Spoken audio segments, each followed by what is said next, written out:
नमस्कार दोस्तों, मैं मोनिका धाजड़िया आपका फिर से स्वागत करती हूँ हमारे यूट्यूब चैनल कैरियर बनाओ पर। उम्मीद है आप लोग एकदम मस्त होंगे, तंदुरुस्त होंगे। और अभी मौसम भी बड़ा प्यारा हो रखा है, बाहर बारिश वाला मौसम हो रखा है, धीमी धीमी बारिश आ रही है, बड़ा सुहाना मौसम हो रखा है ना। ऐसे मौसम में चाय पकौड़े और बुक्स के साथ बैठने में अलग ही मजा है। अरे मैं मौसम कहा, आपने तो सत्यानाश कर दिया इतना बोल के। बुक्स के साथ ऐसे मौसम में बुक्स कौन लेता है भाई? सच्ची में देखो है ना, ऐसे मौसम में पढ़ने में एक अलग ही मजा आता है ना। मम्मी चाय पकोड़े दे दे और आप पढ़ते रहो ऐसे मौसम में, एकदम ना गर्मी लगे ना ठंड लगे, एकदम अच्छा अच्छा अच्छे से, मतलब अच्छी वाइब्स भी आती है ऐसे मौसम में ना। ऐसे कॉन्फिडेंस सा रहता है। मेरे साथ ऐसा है, तो मैं सोचती हूँ भाई सबके साथ ही ऐसा होगा ना। बाकी का ऐसा मौसम होता है ना तो सच्ची में अच्छा, मतलब पढ़ाई अच्छी हो जाती है। कोई डिस्टर्ब भी नहीं करता, कहीं जाना आने का भी वो झंझट खत्म हो जाता है, रूम में पड़े रहो बस। और देखो सबसे अच्छी बात है कि भाई तुम लोग घर पर बैठ के देख रहे हो तो मम्मी वगैरह चाय भी बना के दे देती है। हम जैसे लोग बाहर बैठे हैं उनको तो भाई खुद को बनानी पड़ती है। तो वो ये मौसम भी वेस्ट ही निकल जाता है वैसे तो देखे तो। ऐसे मौसम में घर की बड़ी याद आती है ना। तो चलो अभी अपने टॉपिक की तरफ आए। अपना 2 क्लास इस टॉपिक से हो चुके हैं, हार्डवेयर से। अपनी आज 3rd क्लास है हार्डवेयर की। और वैसे अपने 5 टॉपिक हो चुके हैं, शायद ये छठा टॉपिक चल रहा है ना। तो अभी इसके बाद में नया टॉपिक शुरू हो जाएगा, है ना। ऑब्वियस बात है। तो वो टॉपिक, अभी ये जो टॉपिक चल रही है दिल्ली पुलिस के पॉइंट ऑफ व्यू से बहुत ज़्यादा इंपॉर्टेंट है ना। और मैं कोशिश करूंगी कि आपका 1 या 1.5 महीने के अंदर अंदर सारा कोर्स कंप्लीट करवा दूँ, कोशिश है। बाकी का फिर क्या करते हैं, क्वेश्चन बैंक लगाते रहेंगे। बाकी के साथ में क्वेश्चन मैं लेके आ रही हूँ। देखो हर चैप्टर के एंड में 50 से 80 क्वेश्चन आ रहे हैं, सफिशियंट है मेरे हिसाब से। तो इससे बाहर कुछ आना नहीं है, और इससे बाहर कुछ आ भी जाता है ना तो भाई फिर तो क्या ही बताए। क्योंकि फिर तो वही है ना कि सब्जेक्ट का कोई अंत तो है नहीं। पढ़ने बैठ जाओ तो इसमें आप पता नहीं कहाँ चले जाओगे, नहीं पढ़ो तो कुछ भी नहीं है ना। तो मैं तो जो अभी तक एग्जाम्स में पूछे गए हैं वो सारे क्वेश्चंस लेके आती हूँ, जिसपे ऐसे शक है कि भाई ये आ सकता है, वो क्वेश्चन लेके आती हूँ। तो मैं मेरी तरफ से पूरे क्वेश्चन लेके आ रही हूँ। अभी ये क्लास कंप्लीट होने के बाद में, इसके बाद में एक 50 क्वेश्चन का लेने की सोच रही हूँ कि एक 50 क्वेश्चन की क्लास ले लूंगी। तो आपका ये चैप्टर में जो कुछ चीज़ें रह जाती है, मेरा क्वेश्चन बैंक लेके आने का मोटिव क्या होता है कि आपका जो, मतलब चैप्टर में जितनी चीज़ें कवर हो जाती है उतनी तो अच्छी है। पर उसके अलावा मतलब कई चीज़ें हैं जो मैं मतलब छोड़ देती हूँ, कि मेरे को ऐसे लगता है कि भाई यहाँ अगर मैं बताऊंगी तो बच्चे नोट्स में याद नहीं करेंगे। अगर मैं ये बोलूँगी कि भाई ये क्वेश्चन है तो ज़्यादा अच्छे से याद रहेगा। और हकीकत में उन चीज़ों से क्वेश्चंस भी आते हैं, ऐसा नहीं है कि क्वेश्चन नहीं आए हुए। उन चीज़ों से क्वेश्चंस आए हुए भी हैं।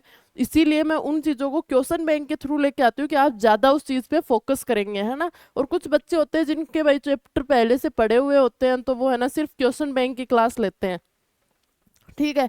तो उनको भी थोड़ा वो हो जाता है, उनका भी रिवीजन अच्छे से हो जाता है भाई, क्वेश्चंस आते हैं तो जो अभी होगा, जितनी चीज़ें इंपॉर्टेंट हैं इन टॉपिक्स के अंदर, वो तो मैं यहाँ करवा दूंगी। उसके अलावा कुछ ऐसी चीज़ें जो क्वेश्चंस में पूछी गई हैं वो मैं क्वेश्चन बैंक के थ्रू करवा देती हूँ।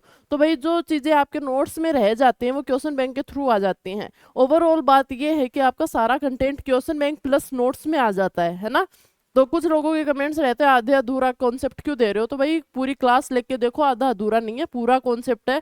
वो बात अलग है कि मैं भाई नोट्स में कंप्लीट ना करवा के उनको क्वेश्चन बैंक के थ्रू कंप्लीट करवा रही हूँ, ठीक है। चलो अपनी क्लास की तरफ बढ़े। तो अपन ने कल क्या पढ़ा था, हार्डवेयर्स के बारे में क्या पढ़ लिए थे अपन ने? वो चीज़ें पढ़ ली थी जो आपकी एक्सटर्नल चीज़ें थी, या फिर कहें जैसे कि कीबोर्ड वगैरह था, आपका माउस था, इन सब चीज़ों के बारे में अपन ने कल की क्लास में देख लिया था। अब आज की क्लास में अपन कुछ आगे पढ़ते हैं। कल अपन ने एक्सटर्नल हार्डवेयर कंप्लीट कर लिए थे, आई मीन लास्ट क्लास में। आप बोलोगे मैम कल तो संडे था, है ना। तो लास्ट क्लास में अपन ने एक्सटर्नल हार्डवेयर कंप्लीट कर लिए थे। आज बात करते हैं हम इंटरनल हार्डवेयर की। तो जब हमने क्लास शुरू की थी तो मैंने आपको एक चीज़ बताई थी कि भाई आपके जो हार्डवेयर हैं वो 2 भागों में बांटे हैं, किसमें? इंटरनल हार्डवेयर और आपके एक्सटर्नल हार्डवेयर, ठीक है। अब एक्सटर्नल हार्डवेयर कौन से बताए थे? हर वो चीज़ जिसको अपन फिजिकली टच कर सकें, हर वो चीज़ जिसको हम फिजिकली टच कर सकें, ये तो आप बोल दोगे कि हार्डवेयर हो गए। हर वो चीज़ जो बाहर से अटैच की जाए या फिर बाहर प्रेजेंट हो आपके पास में, वो क्या हो जाएगी एक्सटर्नल। और इंटरनल क्या हो जाएगी, जो आपके सीपीयू के अंदर या फिर कहें आपके मदरबोर्ड में लगी हुई होती है, या फिर ऐसे कहें कि आपका जो स्लॉट है उसके ऊपर दी रखी हो सारी चीजें, वो सारी चीजें आपकी क्या आ जाती हैं, वो आती हैं आपकी इंटरनल हार्डवेयर में। अगर हम बात करें बुकिस लैंग्वेज में, तो बुकिस लैंग्वेज में आप देख लीजिएगा, अब आंतरिक घटक आमतौर पर हमें दिखाई नहीं देते, मतलब वो चीजें जो आपको दिखाई नहीं देती सिस्टम के अंदर होती हैं। देखो दो चीजें होती है सिस्टम के अंदर, अगर आप बोलेंगे कि दिखाई तो मैम ऐप वगैरह भी नहीं देते, वो कहाँ आ जाते हैं, वो आते हैं आपके सॉफ्टवेयर में। लेकिन हम बात कर रहे हैं हार्डवेयर की, दिखाई नहीं देते, लेकिन अगर उसको हम खोलेंगे, उस केस को या कैबिनेट को खोलेंगे, तो उसके अंदर आपको वो चीजें मौजूद मिलेंगी और उन चीजों को आप टच भी कर सकते हैं और देख भी सकते हैं ना, तो वो हार्डवेयर इसलिए हो जाती है। हाँ, तो इंटरनल हार्डवेयर, आंतरिक घटक आमतौर पर हमें दिखाई नहीं देते हैं क्योंकि ये कंप्यूटर केस और कैबिनेट के अंदर मौजूद होते हैं, जो जैसा कि मैंने आपको अभी बताया। इन्हें देखने के लिए हमें कंप्यूटर को खोलना पड़ता है ना। आंतरिक हार्डवेयर की कुछ सूची नीचे दी गई है। अभी मतलब ये समझ में आ गया होगा आपको कि कंप्यूटर को अगर इन चीज़ों को टच करना है या फिर फील करना है, तो आपको क्या करना पड़ेगा, कंप्यूटर को खोलना पड़ेगा, और जो कैबिनेट के अंदर हैं उनको आपको देखना है, तो कंप्यूटर को खोलिए और उसके बाद में आपको वहाँ पे वो सारी चीज़ें प्रेजेंट मिलेंगी। अगर हम बात करें कि आपकी इंटरनल हार्डवेयर में कौन कौन सी चीज़ें आ जाती हैं, वो है आपका सीपीयू। सबसे पहले आता है सीपीयू, सेंट्रल प्रोसेसिंग यूनिट। और सेंट्रल प्रोसेसिंग यूनिट में कई प्रकार की यूनिट्स आती हैं, उनके बारे में भी हम आगे जाके डिस्कस करेंगे। फिर आता है आपका मदरबोर्ड, वेरी इंपॉर्टेंट, क्योंकि मदरबोर्ड पे आपकी रैम रोम वगैरह सब चीज़ें कहाँ प्रेजेंट होती हैं, आपकी मदरबोर्ड पे। फिर आता है आपका रैम, रैंडम एक्सेस मेमोरी, रोम रीड ओनली मेमोरी, आपका हार्ड ड्राइव, आपका पावर सप्लाई यूनिट, आपका नेटवर्क कार्ड, आपका फैंस। आपने मतलब सीपीयू में देखा ही होगा, आपका सीपीयू पड़ा रहता है तो मतलब पीछे की तरफ वो जाली सी लगी हुई होती है, वहां से मतलब ऐसे पंखा चलने की आवाज आती है ना, तो वो आपका हीट सिंक हो जाता है। उसके अलावा आपके ग्राफिक कार्ड्स है। ये 9 चीजें इस सूची में मैंने दी हैं, सॉरी, ये 9 चीजें इस सूची में शामिल की हैं। इन एक एक चीज के बारे में अपन अब डिस्कस करेंगे। उससे पहले आपको इंटरनल हार्डवेयर और एक्सटर्नल हार्डवेयर कौन से हैं, इनके बीच में डिफरेंस याद रखना है कि कौन कौन से इंटरनल थे, कौन कौन से आपके एक्सटर्नल थे। एक्सटर्नल वो चीजें जो आप जब कंप्यूटर पे बैठते हो तो आपको बाहर से दिखाई दे रही हैं, वो सारी चीजें किस में आ जाएंगी, आपकी एक्सटर्नल हार्डवेयर में आ जाती हैं। ठीक है, अब इसी के साथ अगर अपन आगे बढ़े तो अपना आता है सेंट्रल प्रोसेसिंग यूनिट, सीपीयू। हाँ, तो सीपीयू की सबसे बड़ी मतलब मेन चीज क्या आती है, या फिर क्वेश्चंस में बार बार पूछा जाता है, वो है आपकी सीपीयू की फुल फॉर्म। तो फुल फॉर्म क्या हो जाती है आपकी, सेंट्रल प्रोसेसिंग यूनिट। क्या हो जाती है, सेंट्रल प्रोसेसिंग यूनिट। दूसरी चीज इसमें मेन आती है, वो ये आती है कि कंप्यूटर है उसका मतलब ब्रेन कौन सा है, दिमाग, मस्तिष्क, ब्रेन, ये 3 वर्ड लिए जाते हैं, किसे माना जाता है, तो वो कौन हो जाता है आपका, वो हो जाता है सीपीयू। ठीक है, उसके बाद में हम इसमें लैंग्वेज में बात करें तो आपका आ जाता है CPU, central processing unit. Very important, इसको लगा लीजिएगा हाईलाइट, इससे क्वेश्चन पूछा जाता है। सीपीयू का पूरा नाम सेंट्रल प्रोसेसिंग यूनिट होता है। सीपीयू को कंप्यूटर सिस्टम का ब्रेन, मस्तिष्क या दिमाग कहा जाता है। ठीक है, ये आपकी दोनों लाइन बहुत इंपॉर्टेंट थी। अब इसकी कुछ विशेषताएं हैं, सीपीयू के बारे में कुछ विशेषताएं हैं, उनके बारे में हम बात करें तो आपकी आ जाती है पहली विशेषता, यह कंप्यूटर सिस्टम का ब्रेन है। ठीक है, दूसरी विशेषता, यह एक इलेक्ट्रॉनिक माइक्रोचिप है। सीपीयू क्या है आपका, इलेक्ट्रॉनिक माइक्रोचिप हो जाता है आपका। फिर आता है, यह प्रोसेसर के नाम से भी जाना जाता है। अभी आप इसमें ही देख लीजिए, सीपीयू, सीपीयू की फुल फॉर्म में ही देख लीजिएगा, प्रोसेसिंग यूनिट है, तो प्रोसेसिंग यूनिट है, तो अगर आपसे पूछ लिया जाए भाई प्रोसेसर कौन सा होता है तो कंप्यूटर में, तो वो क्या हो जाता है आपका, सीपीयू हो जाता है। सीपीयू सभी तरह के प्रोसेसिंग का कार्य करता है, क्योंकि मैंने बोला सीपीयू जो सेंट्रल प्रोसेसिंग यूनिट है, इसको अलग अलग भागों में बांटा है। अभी सीपीयू मतलब अलग अलग भागों में बांटा, वो आगे डिस्कस कर लेंगे अपन। इसके अलावा सभी तरह की प्रोसेसिंग का कार्य करता है, क्योंकि ये प्रोसेसिंग यूनिट यही है कंप्यूटर के अंदर। सीपीयू इनपुट यूनिट तथा आउटपुट यूनिट के साथ लेकर एक कंप्यूटर सिस्टम का निर्माण करता है।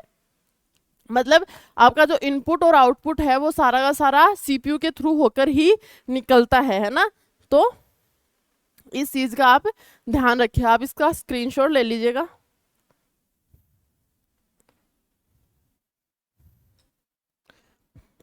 इसी के साथ आगे बढ़े।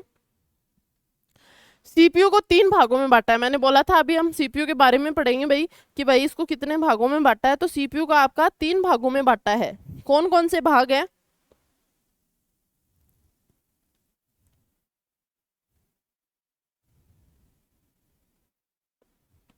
आपका पहला भाग है मेमोरी यूनिट या स्टोरेज यूनिट। मैंने बताया था जो आपकी वीडियो वगैरह होती हैं, फोटो वगैरह होती हैं, वो कहाँ आती है? आपकी मेमोरी यूनिट में आती हैं। उसके बाद में हम बात करें कंट्रोल यूनिट, है ना। फिर आती है आपकी अर्थमेटिक लॉजिक यूनिट। ये 3 भागों में आपने सीपीयू को, या कहें सीपीयू जो प्रोसेसिंग यूनिट है उसको 3 भागों में बांटा। वो कौन कौन सी थी? आपकी मेमोरी यूनिट, कंट्रोल यूनिट और अर्थमेटिक लॉजिक यूनिट। आप देखो, आई होप दिख रहा होगा आपको। Central processing unit, memory unit. अभी देखो ये टेबल बना के समझाया पूरा का पूरा, क्योंकि कई बार डायग्राम से याद रह जाता है, तो टेबल भी बना के दिखाइए। आपको मेमोरी यूनिट में बांटा है जिसको स्टोरेज यूनिट भी कहते हैं। उसके अलावा कंट्रोल यूनिट है। उसके अलावा आपके अर्थमेटिक लॉजिक यूनिट है। अर्थमेटिक लॉजिक यूनिट के बारे में नाम से ही पता चल रहा है, अर्थमेटिक है भाई, मतलब आपकी गणित की या फिर बोले मैथमेटिकल जो भी कैलकुलेशन होती है वो कहाँ होती है? आपकी एएलयू के अंदर होती हैं। इसके साथ आगे बढ़े तो आपका सीपीयू का ये ढांचा है। जो आपके कंप्यूटर में सीपीयू लगा हुआ है उसका एक ढांचा है, वो लेके आई हूं मैं। अब इसमें देखें हम,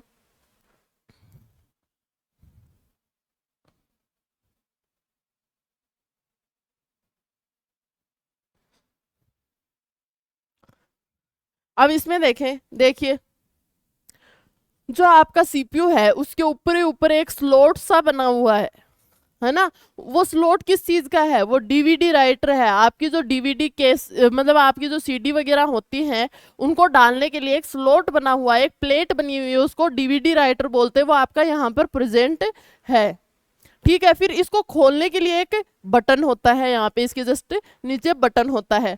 फिर बात करें, यहाँ देखिए 2 ऐसे स्लॉट से बने हुए हैं। इसमें क्या होता है? आपका जो यूएसबी वगैरह होता है वो यूएसबी कार्ड वगैरह डालने का कार्य यहाँ होता है, तो इनको यूएसबी पोर्ट्स बोला जाता है। यूएसबी पोर्ट्स के जस्ट पास में आपकी जो मतलब ऐसे पिन सी बनी हुई है जिसके अंदर आप अपनी जो हेडफोन वगैरह हैं उनकी पिन इंसर्ट कर सकते हैं, और इनको क्या बोलते हैं? ऑडियो जैक भी बोला जाता है। यहाँ ऑडियो जैक होते हैं आपके। फिर आता है ये स्टार्ट बटन। स्टार्ट बटन कई कई सीपीयू में इनमें लाइट भी जलती दिखती है, मतलब अलग अलग डिजाइन के आते हैं। स्टार्ट बटन के जस्ट पास में एक छोटा सा बटन होता है, उसको रीस्टार्ट बटन बोलते हैं। क्या बोलते हैं? Restart button. और इन दोनों बटनों के नीचे आपकी एक लाइट होती है जो ग्रीन और रेड कलर में इंडिकेट करती है, जिसको आप इंडिकेटर लाइट बोलते हैं। अब देखिए मैंने आपके सामने सीपीयू का ढांचा रख दिया। आप बोलोगे मैम हमारे वाले में ऐसा कुछ नहीं है। देखो है सारी यही चीजें, बस पोजीशन चेंज हो जाती है आजकल भाई, अलग अलग हर चीज का वही है। फैशन बनने लग गई तो भाई चीज़ों में भी फैशन आएगी, है ना। किसी का भाई ये स्टार्ट बटन यहाँ मिल जाएगा, यहाँ मिल जाएगा, अलग अलग जगह मिल जाते हैं, अलग अलग तरीके के मिल जाएंगे, है ना। तो वो कोई बड़ी चीज़ नहीं है। तो ये चीज़ें आप नोट कर लीजिए, एक रफ डायग्राम बना लीजिए, उसके साथ नोट कर लीजिए।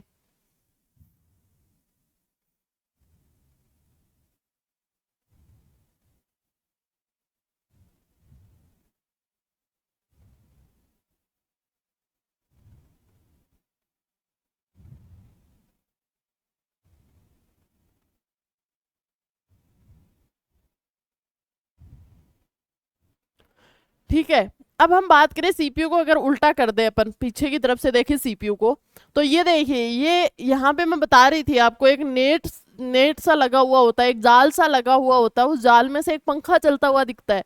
तो यहाँ क्या लगा हुआ है आपका? यहाँ लगा हुआ है हीट सिंक। क्या लगा हुआ है? हीट सिंक लगा हुआ है।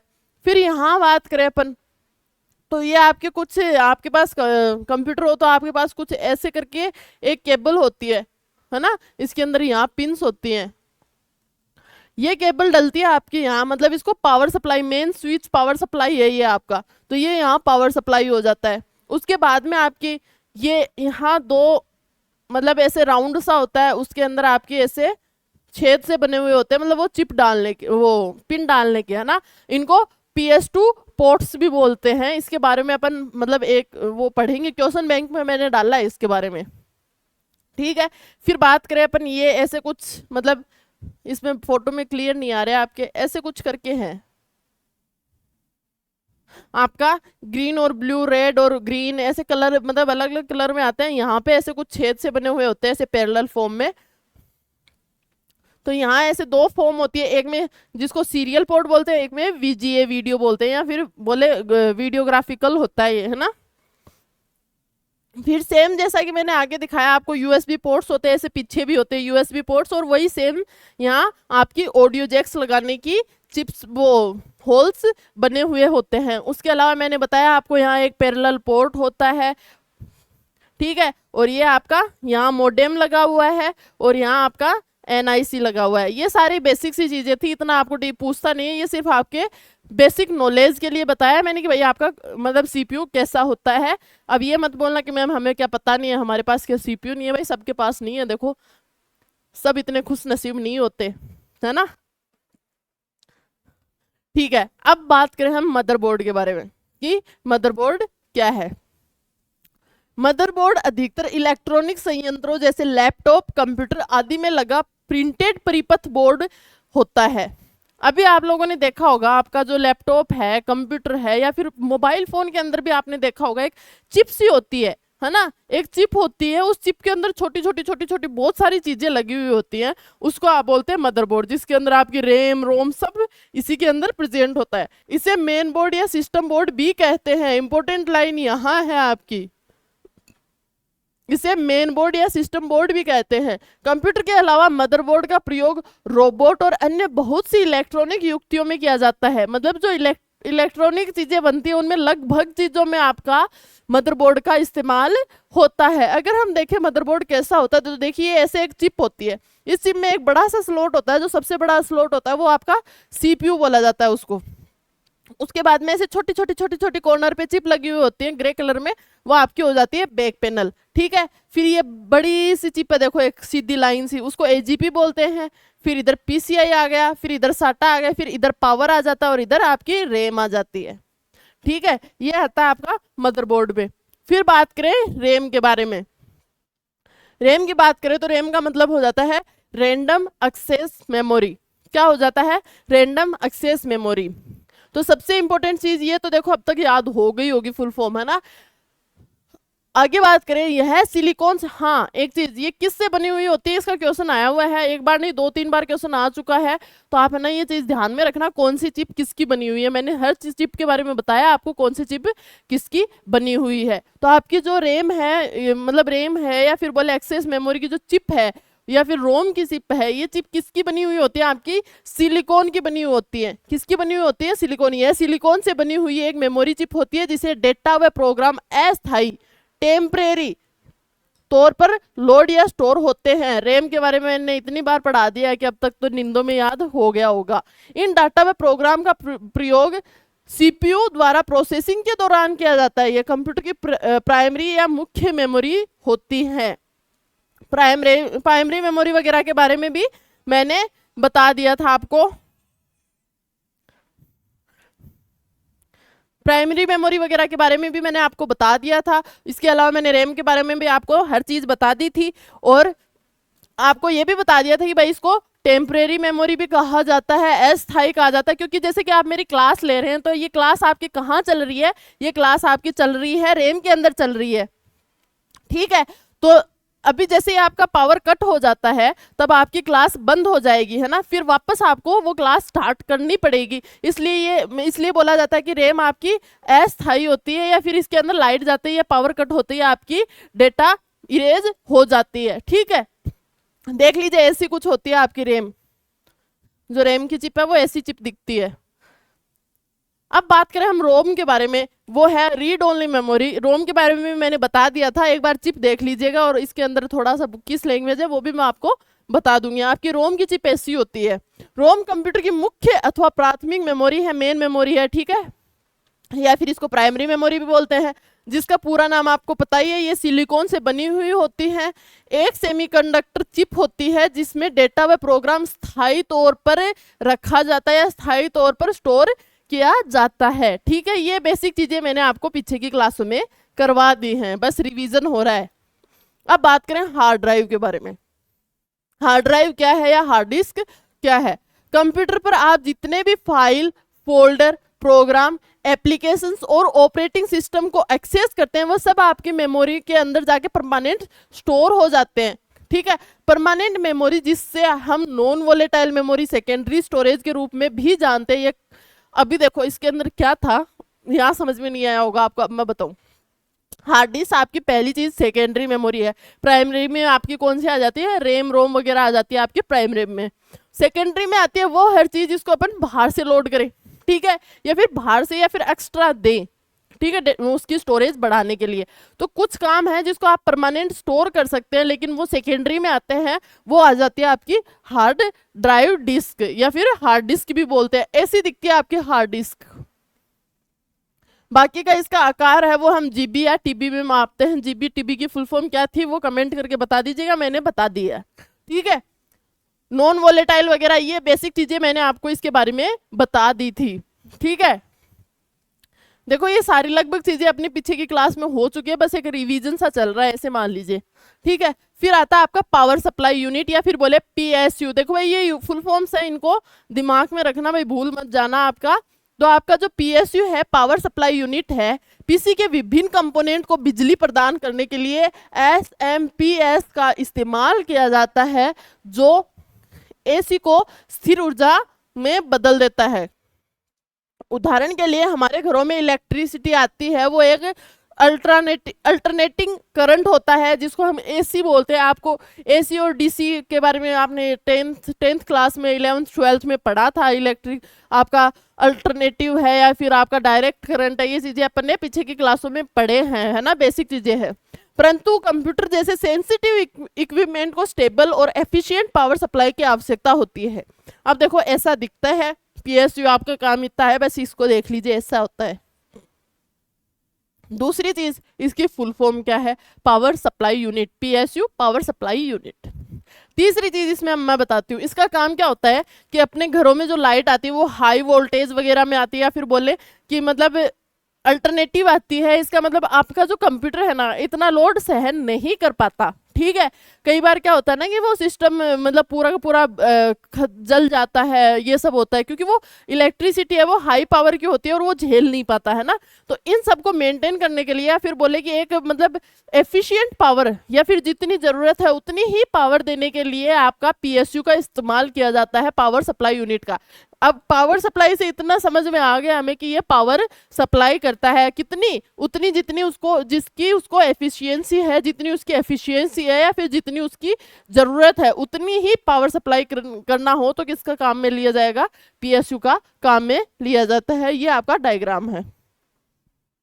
अब बात करें हम एनआईसी की। एनआईसी क्या है? आपका नेटवर्क कार्ड है। अब नेटवर्क कार्ड का मतलब ये है कि जो आपका दो नेटवर्किंग है उनको जोड़ने का काम कौन करता है? वो आपका नेटवर्क कार्ड करता है। एनआईसी की फुल फॉर्म याद रखनी है, नेटवर्क कार्ड होता है आपका, और उसका या फिर नेटवर्क इंटरफेस कार्ड भी बोलते हैं। ठीक है, इसमें बस बेसिक सी बात है, दो नेटवर्क को जोड़ने का काम और दूसरी इसकी फुल फॉर्म।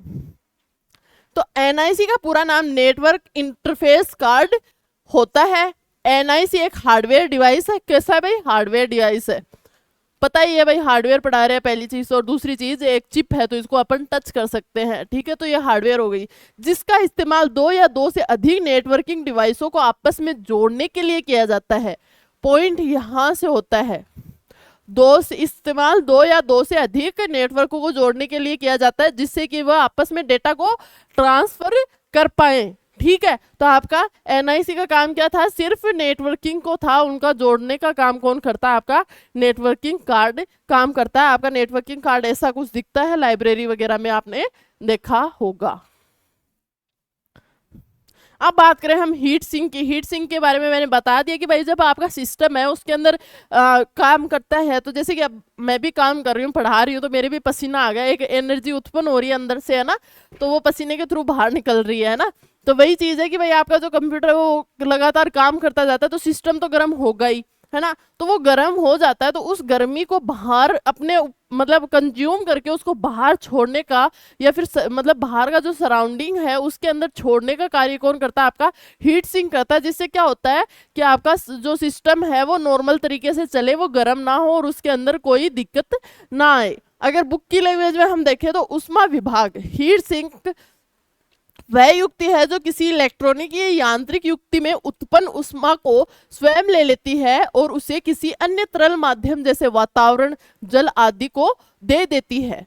वही चीज है, हीट को कंज्यूम कर लेती है और बाहर छोड़ देती है। इस प्रकार यह उन युक्तियों को एक सीमा से अधिक गर्म नहीं होने देती जिससे वे खराब नहीं होती। अब यही है कि भाई एक्स्ट्रा टेम्परेचर नहीं बनने देती, जिससे क्या होता है वो आराम से कार्य करती है। क्योंकि कोई चीज अगर ज्यादा गर्म हो जाएगी तो ऑब्वियस सी बात है कि भाई उसमें नुकसान होना तय है, या तो उसमें आपकी जो वायर वगैरह है वो जल जाएंगे एक्स्ट्रा हीट होने की वजह से, और ज्यादा ही एक्स्ट्रा हो जाती है तो कई बार उसमें आग वगैरह लगने की भी संभावना बन जाती है। अब बात करें ग्राफिक कार्ड के बारे में, तो ग्राफिक कार्ड आपका क्या है? हम देखें ग्राफिक कार्ड, देख लीजिए पहले तो ऐसा होता है, देखो ग्राफिक कार्ड देखो ऐसे सर्कुलर से, इस पे छोटे छोटे पंखे से बने हुए हैं, ठीक है।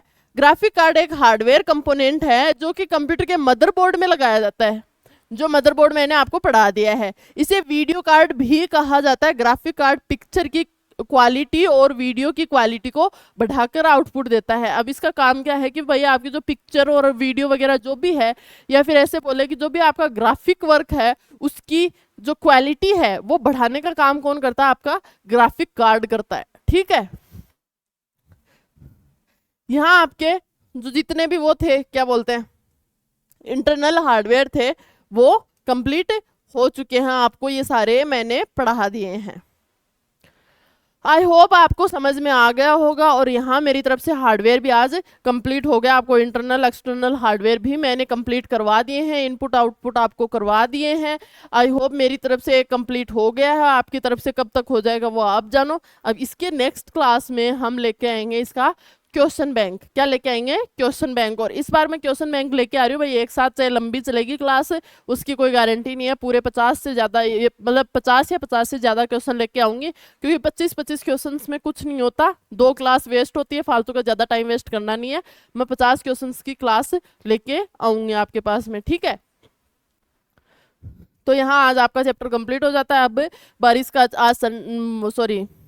आज आपकी बारिश का मौसम है, अच्छे से मजे लेना है। और ऐसे नहीं है कि भाई आपको ऐसे लेजी लेजी करके निकाल देना है। कोचिंग्स वगैरह के आई थिंक आज की छुट्टी कर दी होंगी बारिश की वजह से, है ना। लगभग कोचिंग्स की छुट्टी कर दी है आज, बारिश की वजह से पानी भर गया है रोडों के ऊपर। और भाई जिनके एमटीएस के एग्जाम चल रहे हैं उनको गुड लक, और जिनके हो चुके हैं उम्मीद है अच्छा ही हुआ होगा। इस बार पैटर्न भी चेंज था ना, एमटीएस का पासिंग मार्क्स वगैरह वाला सिस्टम था, है ना। तो भाई उसकी भी तैयारी आई होप अच्छी होगी आपकी। और अभी सामने सीजीएल भी आ रहा है, सीपीओ आ रहा है, दिल्ली पुलिस आ रहा है, और राजस्थान पुलिस की भी वैकेंसी आ रही है, मतलब नोटिफिकेशन जारी कर दिया है ना। तो अभी देखो 2023 के अंदर अभी कुछ नहीं बिगड़ा आपका, आधा 2023 गया, आधा बचा, और आधे के अंदर बहुत सारी वैकेंसीज है। बस खाली नहीं जाने देना, एक शॉट तो क्लियर होना ही चाहिए, एक तो छक्का मारना है अपन को, सीधी सी बात है ना। तो दिसंबर तक जितनी भी वैकेंसी आती है उनमें से एक, ज्यादा भी नहीं तो एक पेपर तो क्लियर आउट करना है, और ये झंझट खत्म करना है किताब वाला, है ना। बस बहुत हो गया, थक गए अब, है ना। तो इस बार क्लियर करना है, अच्छे से पढ़िए, ऐसा पढ़िए कि एक बार पढ़ लिया तो बस हो गया, बार बार ना पढ़ना पड़े, ना।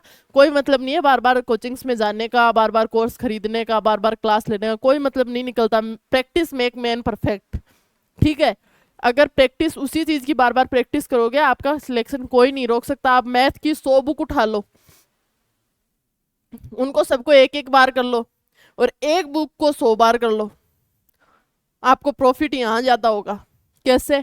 कैसे कि भाई एक बुक में क्वेश्चंस वही है, लैंग्वेज थोड़ी सी ऊपर नीचे करके दे देते हैं। अगर आपका कॉन्सेप्ट क्लियर करना है ना, तो एक बुक सफिशियंट है, उस बुक को आप बार बार जितनी बार होना उतनी बार कर लीजिए। उसके बाद में आप चाहे, है ना, इतनी मोटी बुक उठाओ, चाहे इतनी मोटी बुक उठाओ, जितनी भी मोटी उठाओ ना, उसको बस कर लो। और वो भी 2 या 3 बार तो कम से कम करनी है, है ना। तो आपका सिलेक्शन कोई नहीं रोक सकता। उसके अलावा देखो पब्लिकेशन आज के दिन में 1000 एकल को मैं कंप्यूटर की बुक लॉन्च कर दूंगी कि भाई हाँ कंप्यूटर बाय मोनिका मैम की बुक आ रही है, अच्छी बुक है, पढ़ो, सिलेक्शन श्योर है। ऐसा कुछ नहीं होता। देखो सारा एक जैसा ही है। मैं कौन सा कंप्यूटर के अंदर नया कुछ बना के ला रही हूँ, है ना। सारी एक ही चीजें हैं, सभी बुक्स में एक ही चीजें हैं, किसी में थोड़ा ज्यादा है, किसी में थोड़ा कम है, कोई बड़ी चीज नहीं है। और कम भी है तो इतना कम तो है नहीं कि आपके एग्जाम से इसमें से बाहर आ जाए, है ना। वैल्यूएबल चीजें सारी बुक्स में मिल जाएंगे आपको। एक पर्टिकुलर बुक ले लीजिए, उसको पढ़ते रहिए, हर बुक के हाथ डालने की कोई जरूरत नहीं है, ठीक है। इसी के साथ बारिश का मौसम है, एकदम सुहाना मौसम है, मौसम का मजा लेते रहिए, हमारे साथ बने रहिए। और आज मतलब जितना भी कंप्लीट हुआ है अपना वो कंप्लीट पढ़ लीजिएगा, क्योंकि अगली क्लास में अपन लेके आएंगे क्वेश्चन बैंक।